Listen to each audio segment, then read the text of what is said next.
রোজা রেখে কাবার সামনে দোয়া করার সাথে সাথে কবুল হয়ে গেল। কাবা শরীফের একজন পাকিস্তানি পরিচ্ছন্ন কর্মী ছিলেন। সে রোজা রেখে সারাদিন রোজা রেখে ইফতারের পূর্ব মুহূর্তে সে কাবাকে সামনে রেখে এমনভাবে কান্না করছেন, এমনভাবে আল্লাহর কাছে দোয়া করছেন যে আল্লাহ আমি তো অভাবে পড়ে গেছি, আল্লাহ আমি তো ঋণে পড়ে গেছি, আয় আল্লাহ তুমি আমার ঋণ মুক্ত করে দাও, আয় আল্লাহ আমার অভাব দূর করে দাও, আয় আল্লাহ আমার কষ্ট দূর করে দাও। এমনভাবে আল্লাহর কাছে কান্না করেছে। এই রোজা রেখে যে দোয়া করলে দোয়া কবুল হয়, এর একটা জ্বলন্ত দৃষ্টান্ত প্রমাণ হচ্ছে এই চমৎকার ঘটনা। আপনি জানলে অবাক হয়ে যাবেন। এই পাকিস্তানি পরিচ্ছন্ন কর্মী যখন সে কাবা শরীফের সামনে দোয়া করছিল, এমন সময় এই ক্যামেরায় তার ছবিটা দেখা গিয়েছে।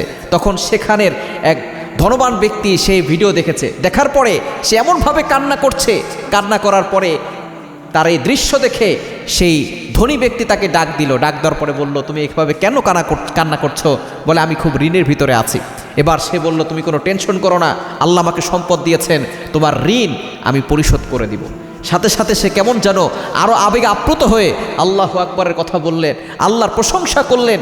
এবং সেই ধনী ব্যক্তি তাকে জিজ্ঞেস করলো, তুমি এখন ওই সময় বলো যে কি দোয়া করেছিলে, যে তুমি এমনভাবে কান্না করেছিলে, কি দোয়া তুমি করেছিলে আমাকে বলো। তখন সেই কাবার পরিচ্ছন্ন কর্মী, পাকিস্তানের পরিচ্ছন্ন কর্মী, সে বলছে যে আমি তখন আল্লাহর কাছে দোয়া করছিলাম, আল্লাহ আমি ঋণগ্রস্ত আছি, তুমি আমার ঋণ থেকে মুক্তির ব্যবস্থা করে দাও। আপনি সেই দোয়া দেখেছেন, আপনি আমার ঋণের মুক্তির ব্যবস্থা করে দিবেন। আল্লাহ তাআলা ওই দোয়া আমার সাথে সাথে কবুল করেছেন, যার কারণে আল্লাহ তাআলা আপনার মাধ্যমে আমার ঋণটাকে পরিশোধের ব্যবস্থা করে দিচ্ছেন। সুতরাং এইভাবে রোজা রেখে কাবার সামনে দাঁড়িয়ে দোয়া করলে দোয়া কবুল হয়, জ্বলন্ত একটা দৃষ্টান্ত প্রমাণ আমাদের সামনে হয়ে গেল। সুতরাং আপনি ইফতারের পূর্বে দোয়া করবেন। যারা টাকা পয়সা আছে, অ্যাবিলিটি আছে, অনেক কষ্টে আছেন, টাকা পয়সা কিন্তু সুখ শান্তির চাবিকাঠি নয়।